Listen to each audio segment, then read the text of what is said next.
सोच, आपकी आवाज। मेरे युवा साथी, आप सबको मैं दोनों हाथ जोड़ करके राम राम करता हूं, प्रणाम करता हूं।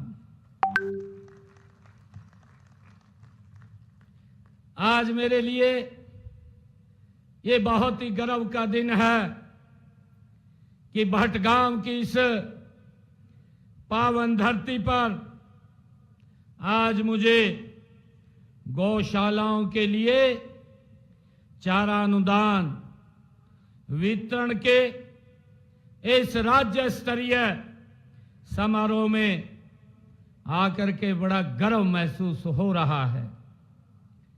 आज का यह समारोह हमारी संस्कृति, हमारी आस्था और हमारी संवेदनशीलता का आज ये उत्सव है। साथियों, मैं यहां उपस्थित सभी गौ भक्तों को आज आप पधारे हैं, आपका हार्दिक स्वागत और अभिनंदन करता हूं। साथियों, आज होली का महापर्व भी है।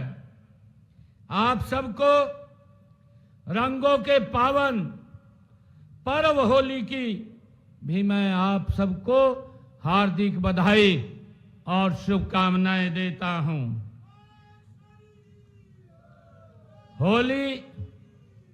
होली केवल रंगों का त्योहार नहीं है, बल्कि यह प्रेम, सद्भाव, भाईचारा और सामाजिक समरसता का ये प्रतीक है।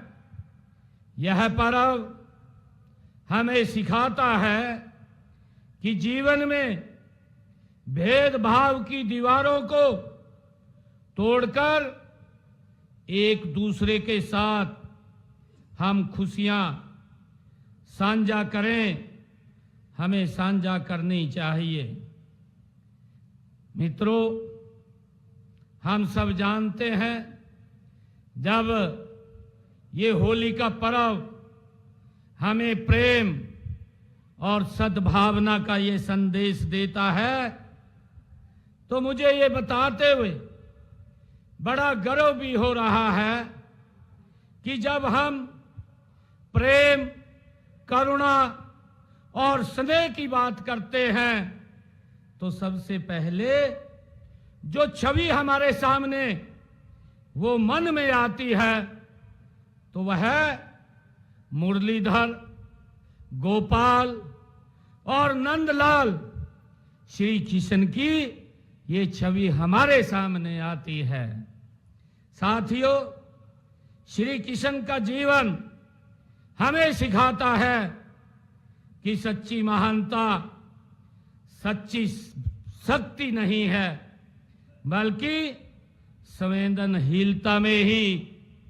ये द्वारका के जो राजा भी थे, लेकिन उनका हृदय हमेशा वृंदावन की गलियों और गौ माता के बीच उनका समय बीतता था। साथियों, कृष्ण को गोपाल इसलिए कहा गया क्योंकि वो गायों की वो सेवा करते थे। उनके लिए गौ माता केवल एक पशु नहीं, बल्कि वो उनके परिवार का एक हिस्सा थे। साथियों, जब जब गाय पर संकट आया, तब तब भगवान श्री कृष्ण ने उनकी रक्षा की है। साथियों, श्री कृष्ण का गौ माता के प्रति प्रेम हमें यही सिखाता है। हमारी पौराणिक परंपरा में होली का भी विशेष महत्व है। हम सब जानते हैं कि प्रहलाद की भक्ति और होलिका का दहन की कथा भी हमें यही संदेश देती है। साथियों, सत्य और धर्म की सदैव विजय होती है। यह पर्व हमें सकारात्मकता, सेवा, समर्पण की भावना को और सुदृढ़ करने का ये अवसर भी देती है।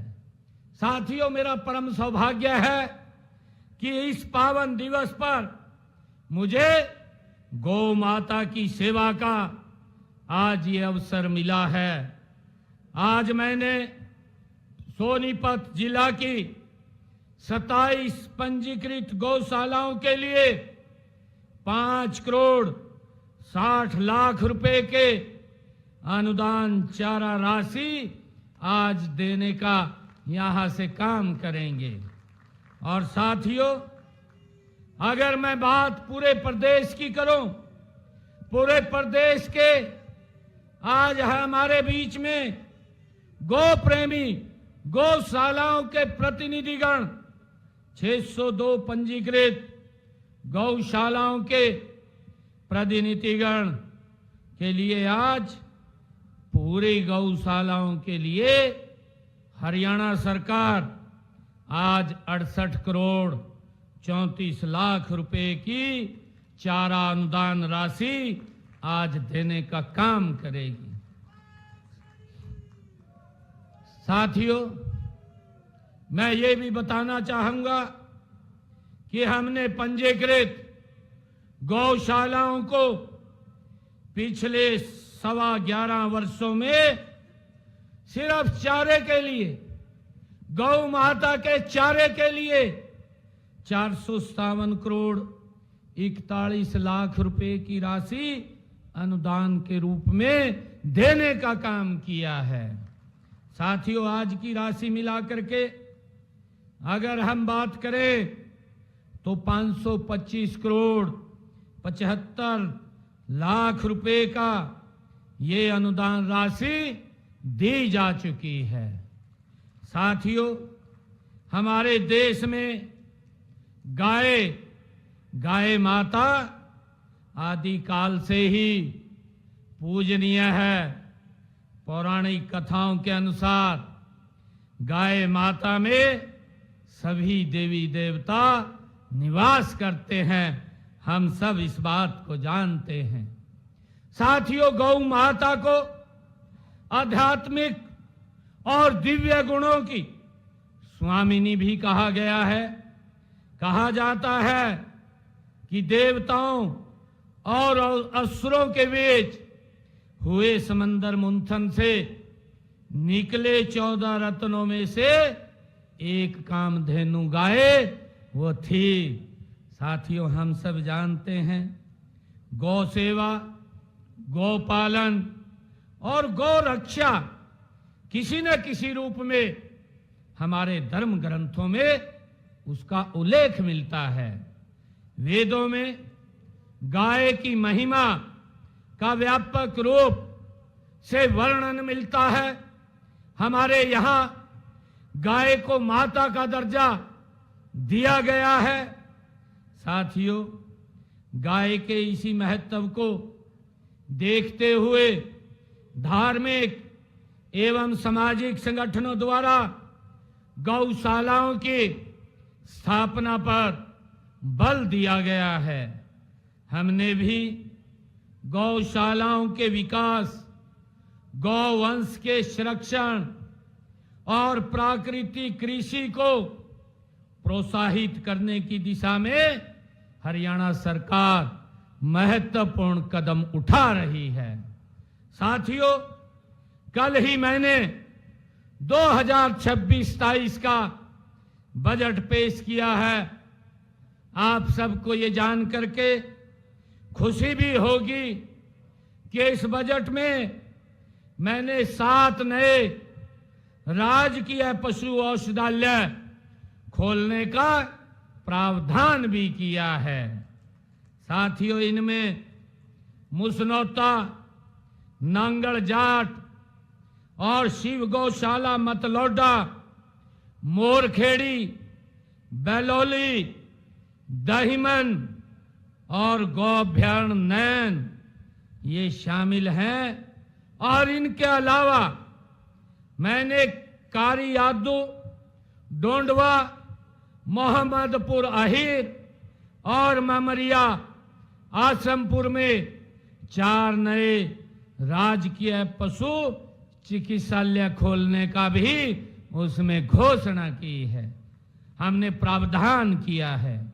साथियों, मैं ये भी बताना चाहूंगा कि वर्ष 2014 तक हरियाणा में 215 पंजीकृत गौशालाओं में 1,75,000 गौवंश था, लेकिन इस समय इन 11 वर्षों में आज हरियाणा प्रदेश के अंदर 697 पंजीकृत गौशालाएं आज हो गई हैं। साथियों, इनमें लगभग 4 लाख से ज्यादा बेसहारा गौवंश का पालन पोषण आप सबके आशीर्वाद से हो रहा है। साथियों, मुझे खुशी भी है आज आपको बताते हुए कि एक समय था जब गौशालाओं के लिए मात्र 2 करोड़ रुपए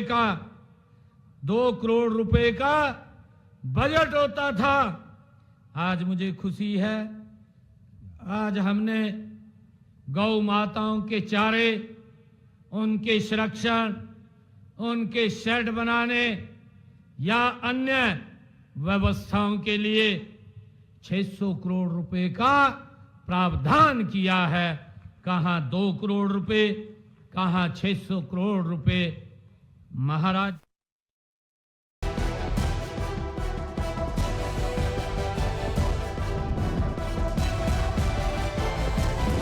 इंडिया टॉक्स, आपकी सोच, आपकी आवाज।